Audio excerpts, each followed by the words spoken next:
வணக்கம் फ्रेंड्स, இன்னைக்கு நம்ம புதுக்கோட்டை சமையல்ல ஸ்வீட் பூந்தி எப்படி பண்றது அப்படிங்கறது தான் இந்த வீடியோல பார்க்க போறோம். ரொம்ப ஈஸியா இருக்கும். செய்யிறதுக்கு தேவையான பொருட்களும் ரொம்பவே கம்மி தான். சோ இந்த ரெசிபியை எப்படி பண்றது அப்படிங்கறத பார்க்கிறதுக்கு முன்னாடி நீங்க நம்ம சேனலை ஃபர்ஸ்ட் டைம் பார்க்கறீங்க அப்படினா மறக்காம Subscribe பண்ணி பெல் ஐகானை கிளிக் பண்ணிக்கோங்க. இப்போ நம்ம வீடியோக்குள்ள போலாம்.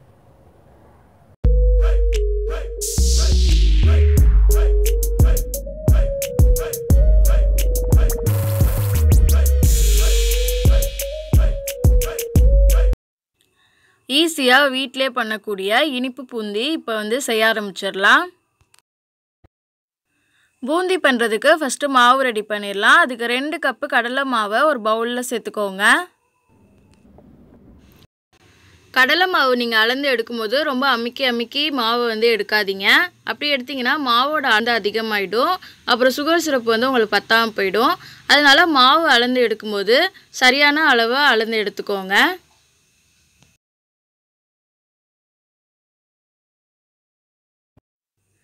இப்போ வந்து ஒரு 1/4 ஸ்பூன் அளவுக்கு சோடா மாவு வந்து சேர்த்துக்கிறேன்.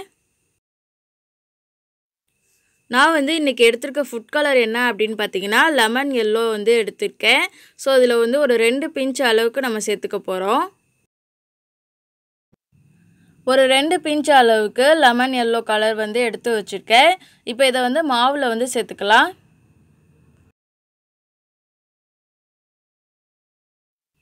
இப்போ வந்து மாவுல கொஞ்சமா தண்ணி சேர்த்து நல்லா சரியா தோசை மாவு பதத்துக்கு நம்ம கலந்து எடுத்துக்க போறோம்.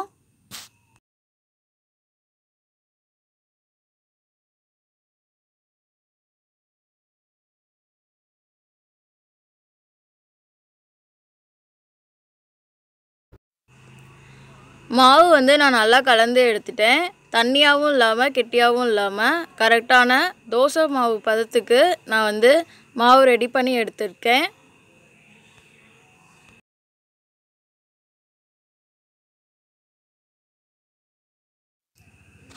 மாவு வந்து நீங்க கரண்டில எடுத்து பாக்கும்போது கரெக்ட்டா இந்த மாதிரி தோசை மாவு பதத்துக்கு இருக்கணும். தண்ணியாவும் இருக்க கூடாது, கெட்டியாவும் இருக்க கூடாது. இந்த மாதிரி பதத்துக்கு இருந்தா தான் பூந்தி நல்லா உதிரியா உங்களுக்கு வரும். மாவு ரெடி பண்ணி எடுத்தாச்சு. இப்போ சுகர் சிரப் செய்ய போறோம். அதுக்கு அடுப்புல ஒரு pan வச்சிட்டு ஒரு 2 கப் சரியா அளந்து சுகர் சேர்த்துக்கோங்க. நீங்க எந்த அளவுக்கு கடலை மாவு எடுத்துக்கீங்களோ அதே அளவுக்கு சரிக்கு சமமா நம்ம வந்து சர்க்கரையும் சேர்த்துக்கிறோம். சோ அந்த மாதிரி சேர்த்துக்கிட்டா தான் உங்களுக்கு இனிப்பு பூந்தி சூப்பரா நல்லா உதிரியா செம டேஸ்ட்ல உங்களுக்கு கிடைக்கும்.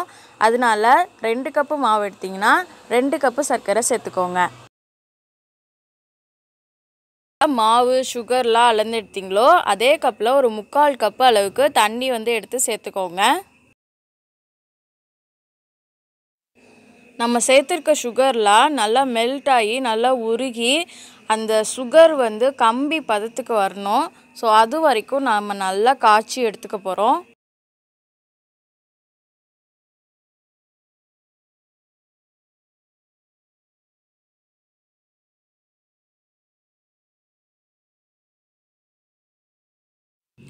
இப்போ பாத்தீங்கன்னா சுகர் சிரப் நல்லா மொர கூட்டி நல்லா வந்துருச்சு. இந்த ஸ்டேஜ்ல நம்ம கம்பி பதம் வந்து செக் பண்ணி பார்க்க போறோம். இப்போ வந்து ஒரு கரண்டில நல்லா கலந்து விட்டுக்கோங்க. கலந்து விட்டுட்டு கையை வந்து தண்ணில நனைச்சுக்கோங்க. நனைச்சிட்டு அதுக்கு அப்புறமா கரண்டியை தொட்டிங்கன்னா தான் உங்களுக்கு நல்லா சுடாம இருக்கும். சோ தொட்டு பார்த்து கம்பி பதம் வந்துருச்சா அப்படிங்கறத செக் பண்ணி பார்த்துக்கோங்க. நல்லா எனக்கு ஒத்த கம்பி பதம் வந்துருச்சு. சுகர் சிரப் வந்து எனக்கு ரெடி ஆயிடுச்சு. இப்போ வந்து நான் ஸ்டவ்வை வந்து ஆஃப் பண்ணிக்கிறேன். இப்போ வந்து பூந்தி ரெடி பண்ண போறோம். அதுக்கு வந்து அடுப்புல ஒரு கடாய் வச்சிட்டு அதுக்கு நான் ஒரு 1/2 லிட்டர் அளவுக்கு கடலை எண்ணெய் சேர்த்துக்கிறேன். எப்பவுமே நம்ம இந்த மாதிரி பொரிச்சு எடுக்கிறதுக்கெல்லாம் கடலை எண்ணெய் சேர்த்து பண்ணோம்னா நமக்கு பலகாரங்கள் வந்து நல்லா டேஸ்டா இருக்கும். சோ அதனால நான் வந்து இன்னைக்கு கடலை எண்ணெய் தான் சேர்த்திருக்கேன். இப்போ இந்த எண்ணெய் வந்து நல்லா காயட்டும். எண்ணெய் வந்து நல்லா காஞ்சிருச்சு. இந்த சைடு பாத்தீங்கன்னா நம்ம மாவு ரெடி பண்ணி வச்சிருந்தோம்ல கடலை மாவு அதை வந்து எடுத்து வச்சிருக்கேன். இப்போ வந்து ஒரு கரண்டி வந்து எடுத்துக்கோங்க. இந்த மாதிரி ஓட்டை கரண்டி எடுத்துக்கோங்க. எல்லார் வீட்லயுமே இருக்கும். அந்த கரண்டி எடுத்து வச்சிட்டு கொஞ்சமா மாவு எடுத்து அதுல ஊத்துனீங்க அப்படினா ஊத்துன நிமிஷத்துல அந்த பூந்தி வந்து அப்படியே நல்லா மேலே வரணும். உங்களுக்கு தெரியும்னு நினைக்கிறேன் வீடியோவில். நம்ம போட்ட செகண்ட்லேயே அந்த பூந்தி வந்து நல்லா மேலே வந்துடுச்சு. இந்த மாதிரி ஸ்டேஜ் வர வரைக்கும் நம்ம வந்து நல்லா அந்த மாதிரி பூந்தியை கொஞ்சம் கொஞ்சமாக மாவு சேர்த்து பூந்தி போட்டு எடுத்துக்கலாம்.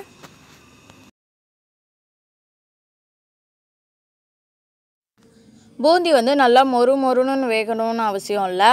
நல்லா சாஃப்டாக தான் இருக்கணும். நம்மளுக்கு போட்ட செகண்டில் ஒரு 2-3 நிமிஷத்துலேயே நம்ம வந்து எடுத்துடணும். இப்போ இந்த முறையெல்லாம் அடங்கிடுச்சு பாருங்கள். இப்போ அடங்கின உடனே நம்ம வந்து பூந்தியை வெளியில் எடுத்துடலாம்.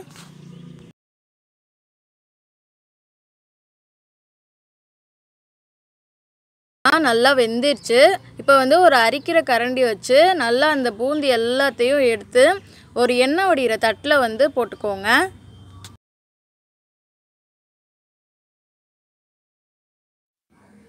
மீதம் இருக்கிற எல்லா மாவையும் நான் சொன்ன மாதிரியே இந்த மாதிரி பூந்தி போட்டு எடுத்து வச்சுக்கோங்க.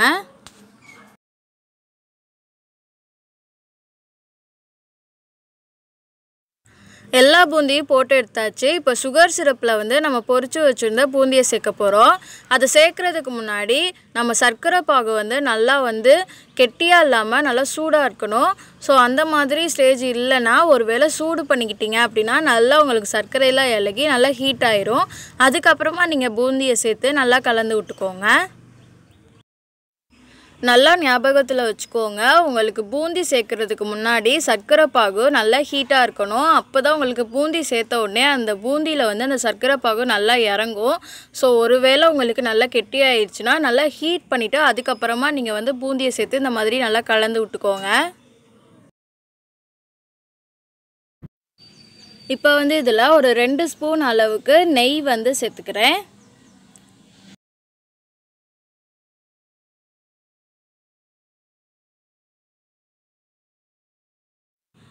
நெய் சேர்த்ததுக்கப்புறமா நல்லா அந்த மாதிரி கலந்து விட்ருங்க.